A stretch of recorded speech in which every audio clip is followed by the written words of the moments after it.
So guys, Lucifer, morning star and god Loki Marvel और DC universe के दो ऐसे कैरेक्टर जो सच में बहुत ही ज्यादा ओवर पावर है। ये दोनों ही टाइम और स्पेस के कॉन्सेप्ट से परे है और इसके अलावा भी ये दोनों ही 60 बीइंग है, यानी multiversal plus level beings.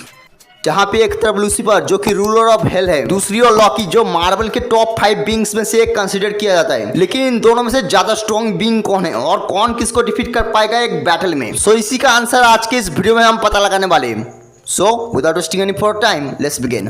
So, मुझे तो नहीं लगता कि मुझे इन दोनों ही कैरेक्टर्स की पावर्स और एबिलिटीज कुछ खास बताने की जरूरत होगी, कॉज कि ये दोनों ही कैरेक्टर्स कल्चरल आइकन बन चुके हैं। लेकिन फिर भी जो लोग इनकी पावर्स और एबिलिटीज नहीं जानते उनके लिए बता देता हूँ। सो चलिए इन दोनों ही कैरेक्टर्स की पावर्स और एबिलिटीज को डिटेल में एक्सप्लेन करते हैं। पहले अगर मैं बात करूँ गॉड लॉकी के बारे में, सो अवेंजर्स एंड गेम में जिस लॉकी को हमने थैनोस के हाथों मरते हुए देखा था, उसी का एक वेरिएंट था गॉड लॉकी, जो कि वक्त के साथ साथ ओडिन से भी हजारों गुना ज्यादा पावरफुल बन गया था।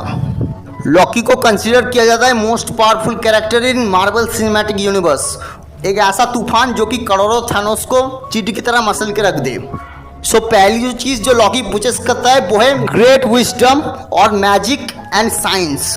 लॉकी ने तकरीबन 1000 सालों तक अपनी माँ फ्रेया और अपने डैड ओडिन से बहुत ही अच्छी तरीके की मैजिक स्पेल सीखी है। लॉकी बेसिकली यूज करता है रूइन मैजिक को, जो कि यूनिवर्स के मोस्ट पावरफुल कॉस्मिक मैजिक में से एक है। इस मैजिक स्पेल की मदद से लॉकी किसी को भी बहुत ही आसानी से इल्यूजन दिखा सकता है, टेलीपैथी कर सकता है, अपने क्लोन्स क्रिएट कर सकता है, आफ्टर इमेजेस बना सकता है। और इसके अलावा भी लॉकी टाइम स्लिप की मदद से 5000 प्लस सेंचुरी तक टाइम में आगे पीछे जाके अलग अलग सिविलाइजेशन की साइंस को स्टडी करके आया है, जिसकी वजह से उसे यूनिवर्स और मल्टीवर्स से जुड़े ऑलमोस्ट हर कॉन्सेप्ट पता है। इसके अलावा लॉकी टाइम स्लिप भी कर सकता है, और अगर टाइम स्लिप ना होता तो लॉकी इतनी ज्यादा पावर्स हासिल नहीं कर पाता। बेसिकली ये टाइम ट्रैवल का एक एडवांस वर्जन है, जिसमें लॉकी किसी भी टाइमलाइन में बिना किसी सेपरेट टाइमलाइन को क्रिएट किए पहुंच सकता है। इसके अलावा भी लॉकी पोजेस करता है टाइम स्टॉप की एबिलिटी, और इस एबिलिटी की मदद से लॉकी बहुत ही इजीली टाइम को स्टॉप कर सकता है, जिससे इसे अच्छा खासा एडवांटेज मिल जाता है किसी भी फाइट में।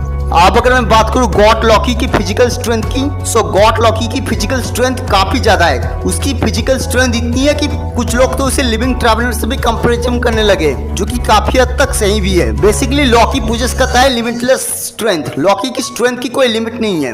उसने बहुत सारे टाइमलाइंस को बस अपने 2 हाथों से पकड़ के रखा था। अगर मैं बात करूं उसकी ड्यूरेबिलिटी की, तो उस पे यूनिवर्स डिस्ट्रॉय अटैक तो छोड़ ही दो, उसने तो मल्टीवर्सल डिस्ट्रॉय अटैक को भी बड़े इजीली टैंक कर लिया था। अब अगर मैं बात करूं लूसीफर की, जो लूसीफर जो है वो डीसी के गॉड प्रेजेंस की पहली क्रिएशन में एक था। वैसे तो लूसीफर एक आर्कएंजल है, लेकिन उसे एक डेविल के रूप में हम जानते हैं।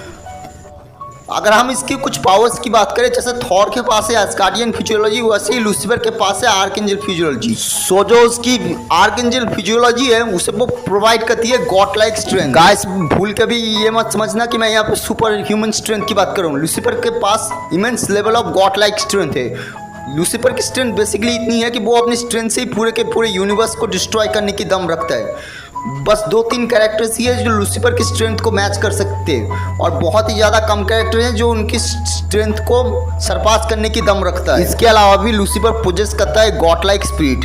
लूसीफर बेसिकली अपने नॉर्मल फॉर्म में लाइट की स्पीड में ट्रैवल कर सकता है, लेकिन जब वो अपने एंजल विंग्स का यूज़ करता है तब वो स्पीड ऑफ लाइट से भी 9000 गुना ज़्यादा फास्ट ट्रैवल करने लगता है। अगर मैं बात करूँ लूसीफर की ड्यूरेबिलिटी की, तो लूसीफर को कोई इंजरी होती ही नहीं। उसे सिर्फ इंजर्ड करने के लिए सीधे से डिवाइन वेपन या फिर प्लैनेट डिस्ट्रॉय अटैक्स की जरूरत पड़ती है, लेकिन फिर भी लूसीफर 2-3 सेकंड में दोबारा रीजनरेट हो जाता है या फिर रिकवर हो जाता है। यहाँ तक कि पूरे के पूरे बॉडी के चीथड़े उड़ जाने के बाद भी दोबारा रिकवर हो सकता है। उसके पास टेलीपोर्टेशन की एबिलिटी है, यानी पूरे मल्टीवर्स में या फिर ओमनीवर्स में, यहाँ तक कि डायमेंशंस में भी वो इजीली टेलीपोर्ट हो सकता है। इसके अलावा भी Lucifer hand to hand combat में बहुत ही अच्छा और कैपेबल फाइटर है। उसे अर्थ की सारी मार्शल स्किल्स आती है। वो 20 बिलियन ईयर्स ओल्ड है, और बहुत ही कम कैरेक्टर होंगे जिनका फाइटिंग में एक्सपीरियंस लूसीफर जितना होगा।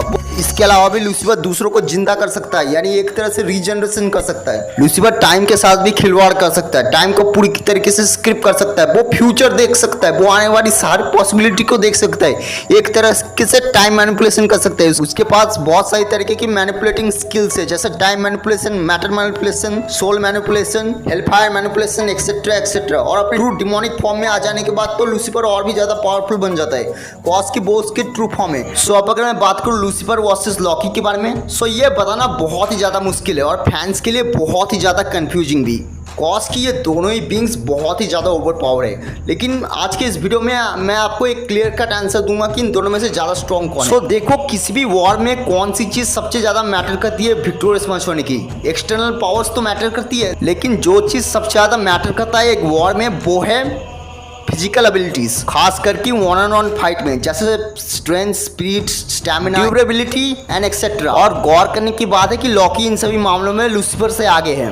हालांकि लूसीफर ज़्यादा इंटेलिजेंट है, लूसीफर ज़्यादा एक्सपीरियंस फाइटर है, लेकिन फिर भी लॉकी के पास ज़्यादा चांस है कि लूसीफर को डिफीट करने के। सो यस, अगर लॉकी और लूसीफर आपस में फाइट करेंगे तो ज़्यादा चांस है कि लॉकी यहाँ पे डिफीट कर दे लूसीफर को। लेकिन यहाँ पे मैं सिर्फ बैटल की बात कर रहा हूँ, डेड बैटल की नहीं।